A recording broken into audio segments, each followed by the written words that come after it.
अस्सलाम वालेकुम my YouTube family जी आया नू खुश आमदीद कुकिंग विद नाज़िम जी दे चैनल ते अज ले आई मैं थोड़े वास्ते बड़ी ज़बरदस्त रेसिपी गुड़ ते चावलों की रेसिपी। अज आप गुड़ वाले चावल किद्दां बनावांगे अज मैं थोड़े नाल सारी रेसिपी शेयर करांगी बड़ी तसल्ली दे नाल ते बड़ी आसान जे तरीके दे नाल। अज आप गुड़ वाले चावल बनावांगे बड़ी आसान जी रेसिपी बगैर चाशनी तो खिले खिले गुड़ वाले चावल घर दे विच आसानी नाल बनाने का तरीका मैं तुहानूं दसांगी। सर्दियां दी सौगात ते ठंड दी सौगात गुड़ वाले चावल। सर्दियां नूं गुड़ वाले चावल खाण दा अपना ही मज़ा वा। अज मैं एक मूंगफली वाले आप अज गुड़ वाले चावल बनावांगे इन्ने ज़बरदस्त घर दे विच आसानी दे नाल गुड़ मूंगफली ते चावल बगैर चाशनी तो बगैर मेहनत तो अज आप गुड़ वाले चावल मिंट सकिंट दे विच बना लांगे। चावलों नूं पहले मैं साफ करके 1 घंटा पहले भिगो के रख दिता सी। चावल साडे भेजे हुए आ काफ़ी देर तो ये नरम हो चुके हैं काफ़ी क्योंकि मिठे चावलों वास्ते तुसीं चावलों नूं पहले लाजमी भिया करो आधे घंटे वास्ते।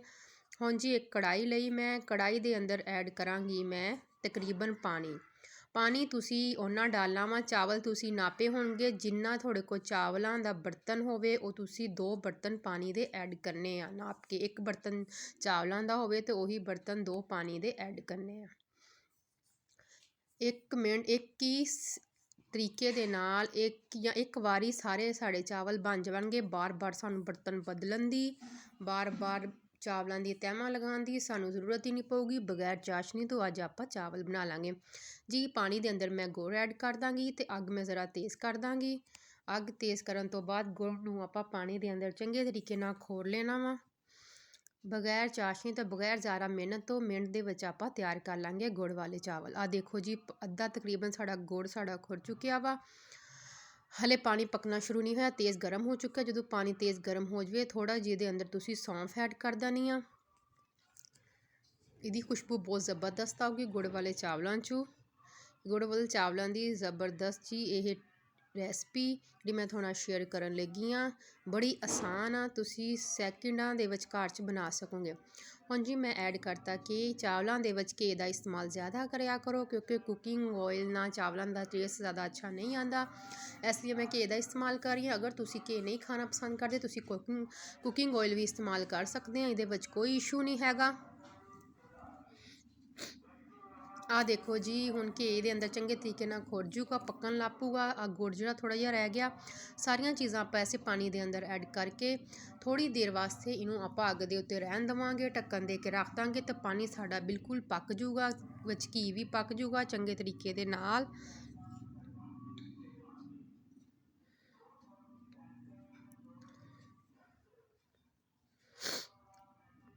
आ देखो जी हुण मैं 2 तो 3 मिनट वास्ते ढकता साडा। हुण मैं दोबारा ढक्कन खोलिया साडा बिल्कुल पानी पक रहा वा चंगे तरीके दे नाल। आ देखो जी पानी पकना जो शुरू हो जाए तो तुसी इहदे अंदर जिहड़े पानी चावल भिगो के रखे दा पानी कढ़ के इहदे अंदर ऐड कर देने आ। बिल्कुल सौखे जे तरीके नाल अज तुहानूं चावल पकाना दस रही हाँ।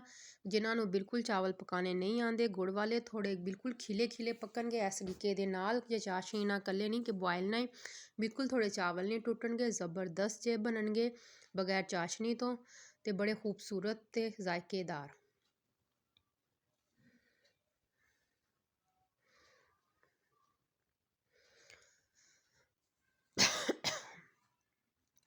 चावलों नूं सारे चावलों नूं चंगे तरीके नाल आपां अंदर ऐड कर दांगे। सौंफ दी अंदरों खुशबू ही दुबाला हो गई चावलों के अंदरों। जिहड़ा मेवा असीं अंदर मूंगफली डालनी आ वो बाद चों डालांगे तुसीं होर भी ड्राई फ्रूट डाल सकते हैं लेकिन ये मूंगफली वाले चावल आ गुड़ वाले चावल सिर्फ मूंगफली का इस्तेमाल ज़्यादा किया जाता क्योंकि ये ज़्यादा अच्छी लगती है बाकी मेविਆਂ नालों। चम्मच तुसी आस्ता आस्ता ज़्यादा ना हिलाइए 1 2 दफ़ा हिलाइए तो थोड़े चावल पकने वाले हो जाएंगे चंगे तरीके दे नाल।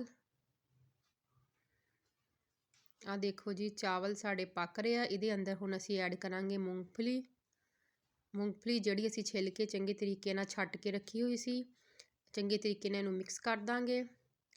जदों इहदे अंदर थोड़ी जी पकूगी इहदी खुशबू भी चावलों दे विचों आऊगी इसलिए असीं थोड़ी देर पहले डाल दित्ती आ। ਨਾ ਦੇਖੋ ਸਾਡੇ ਚਾਵਲ ਬਿਲਕੁਲ ਮਾਸ਼ਾਅੱਲਾ ਪੱਕ ਰਹੇ ਆ। ਅਗਰ ਤੁਸੀਂ ਮੇਰੇ ਚੈਨਲ ਤੇ ਨਵੇਂ ਆ ਤੇ ਮੇਰੇ ਚੈਨਲ ਨੂੰ ਸਬਸਕ੍ਰਾਈਬ ਕਰ ਦਿਓ ਤੇ ਬੈਲ ਆਈਕਨ ਦੇ ਬਟਨ ਨੂੰ ਪ੍ਰੈਸ ਕਰ ਦਿਓ ਕਿ ਮੇਰੀ ਹਰ ਆने ਵਾਲੀ ਵੀਡੀਓ ਤੁਹਾਡੇ ਤੱਕ ਆਸਾਨੀ ਨਾਲ ਪਹੁੰਚਦੀ ਰਹੇ। ਤੇ ਵੀਡੀਓ ਸਕਿਪ ਕਰਕੇ ਨਾ ਦੇਖਿਆ ਕਰੋ, ਨਹੀਂ ਤਾਂ ਤੁਹਾਨੂੰ ਮੇਰੀ ਰੈਸਪੀ ਸਮਝ ਨਹੀਂ ਆਊਗੀ। ਦੇਖੋ ਮਾਸ਼ਾਅੱਲਾ ਕਿੰਨੀ ਸੋਹਣੀ ਲੁੱਕ ਆ ਰਹੀ ਆ ਸਾਡੇ ਚਾਵਲਾਂ ਦੀ। ਮਾਸ਼ਾਅੱਲਾ ਪੱਕ ਕੇ ਤਿਆਰ ਹੋ ਰਿਹਾ ਬਿਲਕੁਲ 2 ਤੋਂ 3 ਮਿੰਟ।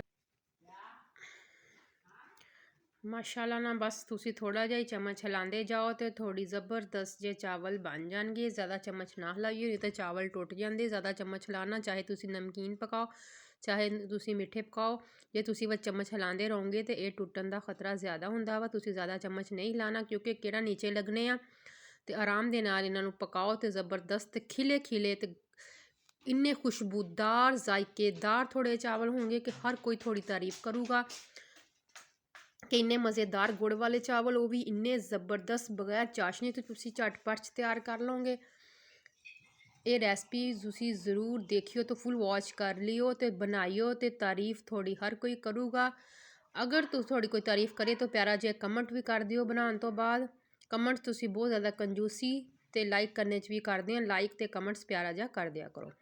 ਆ ਦੇਖੋ ਮਾਸ਼ਾਅੱਲਾ ਨਾ ਸਾਡੇ ਚਾਵਲ ਬਿਲਕੁਲ ਹੁਣ ਦਮ ਦੇਣੇ ਵਾਲੇ ਹੋ ਚੁੱਕੇ ਆ। ਇਹਨੂੰ ਅਸੀਂ ਦਮ ਦੇ ਦਾਂਗੇ। ਦਮ ਦੇਣ ਤੋਂ ਬਾਅਦ ਦੇਖੋ ਜੀ ਸਾਡਾ ਦਮ 10 ਮਿੰਟ ਆ ਚੁੱਕਿਆ ਵਾ। ਆਉਣ ਤੋਂ ਬਾਅਦ ਖੋਲਦੇ ਆ ਹੁਣ ਆਪਾਂ। ਦੇਖੋ ਮਾਸ਼ਾਅੱਲਾ ਕਿੰਨੇ ਸੋਹਣੇ ਖਿਲੇ ਖਿਲੇ ਚਾਵਲ ਸਾਡੇ ਬਣ ਚੁੱਕੇ ਆ ਗੁੜ ਵਾਲੇ, ਤੁਹਾਡੇ ਸਾਹਮਣੇ ਆ। ਮਾਸ਼ਾਅੱਲਾ ਬਿਲਕੁਲ ਨਹੀਂ ਜੁੜੇ ਹੋਏ ਨਾ ਟੁੱਟੇ ਹੋਏ, ਕਿੰਨੇ ਜ਼ਬਰਦਸਤ। ਸਿਰਫ ਇੱਕ ਵਾਰੀ ਦੇਗਚੀ ਦੇ ਅੰਦਰ ਸਾਰੀਆਂ ਚੀਜ਼ਾਂ ਡਾਲ ਕੇ ਅਸੀਂ ਗੁੜ ਵਾਲੇ ਚਾਵਲ ਬਣਾ ਲਏ ਆ। ਆ ਦੇਖੋ ਜੀ ਡਿਸ਼ ਆਊਟ ਕਰਕੇ ਮੈਂ ਤੁਹਾਨੂੰ ਦਿਖਾਉਂਦੀ ਹਾਂ ਡਿਸ਼ ਡਾਲ ਕੇ ਕਿੰਨੇ ਸੋਹਣੇ ਤੇ ਖਿਲੇ ਖਿਲੇ ਚਾਵਲ ਸਾਡੇ ਬਣ ਰਹੇ ਤੁਹਾਡੇ ਸਾਹਮਣੇ ਆ। ਤੁਸੀਂ ਖੁਦ ਆਪਣੀ ਅੱਖਾਂ ਨਾਲ ਲਾਈਵ ਰਿਜ਼ਲਟ ਦੇ ਸਕਦੇ ਆ। ਓਰੀਜਨਲ ਕਿ ਗੁੜ ਵਾਲੇ ਚਾਵਲ ਕਿੰਨੇ ਜ਼ਬਰਦਸਤ ਮਾਸ਼ਾਅੱਲਾ, ਹਰ ਚੀਜ਼ ਪਰਫੈਕਟ ਪੂਰੀ ਅੰਦਾਜ਼ੇ ਦੇ ਨਾਲ ਹੀ ਬਣਾਏ ਸੀ ਤੇ ਮਾਸ਼ਾਅੱਲਾ ਹਰ ਚੀਜ਼ ਪਰਫੈਕਟ ਆਈ ਆ। ਇੱਦਾਂ ਤੁਸੀਂ ਆਪਣੇ ਚਾਵਲ ਬਣਾ ਸਕਦੇ ਹੋ। ਉੱਪਰ ਮੇਵੇ ਵੀ ਲਗਾ ਲਓ ਜਿਹੜੇ ਤੁਹਾਡੇ ਕੋਲ ਮੌਜੂਦ ਹੋਣ ਕਿਚਨ ਦੇ ਵਿੱਚ, ਆਸਾਨੀ ਨਾਲ ਬਾਜ਼ਾਰੋਂ ਲੈਣ ਜਾਣ ਦੀ ਕੋਈ ਜ਼ਰੂਰਤ ਨਹੀਂ ਹੈਗੀ ਕਿਉਂਕਿ ਇਹਦੇ ਅੰਦਰ ਜਿਹੜੀ ਅਸੀਂ ਸੌਂਫ ਤੇ ਮੂੰਗਫਲੀ ਡਾਲਤੀ ਉਹਦਾ ਫਲੇਵਰ ਹੀ ਬਹੁਤ ਜ਼ਬਰਦਸਤ ਆਊਗਾ। ਤੇ ਪਿਆਰਾ ਜਿਹਾ ਕਮੈਂਟ ਲਾਜ਼ਮੀ ਕਰ ਦਿਓ ਤੇ ਚੈਨਲ ਨੂੰ ਸਬਸਕ੍ਰਾਈਬ ਲਾਜ਼ਮੀ ਕਰ ਦਿਓ। ਇਸ ਤੁਹਾਡੀ ਤਰਫੋਂ ਸਾਡੇ ਵਾਸਤੇ ਇਨਾਮ ਹੁੰਦਾ ਵਾ ਤੇ ਅੱਲਾਹ ਤਾਲਾ ਬਰਕਤ ਡਾਲੇ ਸਾਡੇ ਖਾਣਿਆਂ 'ਚ ਤੇ ਸਾਨੂੰ ਨਜ਼ਰੇ ਬਦ ਤੋਂ ਬਚਾਵੇ। ਇੱਦਾਂ ਦੀਆਂ ਰੈਸਪੀਆਂ ਮੈਂ ਤੁਹਾਡੇ ਵਾਸਤੇ ਡੇਲੀ ਲੈ ਕੇ ਆਉਂਦੀ ਰਵਾਂ। ਦੇਖੋ ਮਾਸ਼ਾਅੱਲਾ ਨਾਲ ਕਿੰਨੀ ਜ਼ਬਰਦਸਤ ਲੁੱਕ ਆਈ ਆ। ਜਿੰਨੇ ਦੇਖਣ 'ਚ ਅੱਛੇ ਲੱਗ ਰਹੇ ਆ ਖਾਣੇ 'ਚ ਇਸ ਤੋਂ ਵੀ ਜ਼ਿਆਦਾ ਮਜ਼ੇਦਾਰ ਲਜ਼ੀਜ਼ ਆ। ਦੇਖੋ ਮਾਸ਼ਾਅੱਲਾ ਦੇ ਨਾਲ ਕਿੰਨੇ ਜ਼ਬਰਦਸਤ ਚਾਵਲ ਸਾਡੇ ਗੁੜ ਵਾਲੇ ਖਿਲੇ ਖਿਲੇ ਬਣ ਕੇ ਰੈਡੀ ਹੋ ਚੁੱਕੇ ਆ ਬਗੈਰ ਚਾਸ਼ਨੀ ਤੋਂ। ਇਨਸ਼ਾਅੱਲਾ ਆने ਵਾਲੀ ਨਵੀਂ ਵੀਡੀਓ 'ਚ ਫਿਰ ਦੁਬਾਰਾ ਜਲਦ ਮੁਲਾਕਾਤ ਹੋਏਗੀ। ਆ ਦੇਖੋ ਮਾਸ਼ਾਅੱਲਾ ਦੇ ਨਾਲ ਕਿੰਨੇ ਜ਼ਬਰਦਸਤ ਚਾਵਲ ਸਾਡੇ ਝਟਪਟ 'ਚ ਬਣ ਕੇ ਰੈਡੀ ਹੋ ਚੁੱਕੇ ਆ ਤੁਹਾਡੇ ਸਾਹਮਣੇ ਆ, ਤੁਸੀਂ ਦੇਖ ਸਕਦੇ ਆ। ਮਾਸ਼ਾਅੱਲਾ ਦੇ ਨਾਲ ਕਲੋਜ਼ ਮੈਂ ਤੁਹਾਨੂੰ ਕੈਮਰਾ ਮਾਰ ਕੇ ਫਿਰ ਦਿਖਾ ਰਹੀ ਹਾਂ ਕਿ ਤੁਹਾਨੂੰ ਡਾਊਟ ਨਾ ਰਵੇ। ਅੱਲਾ ਹਾਫਿਜ਼।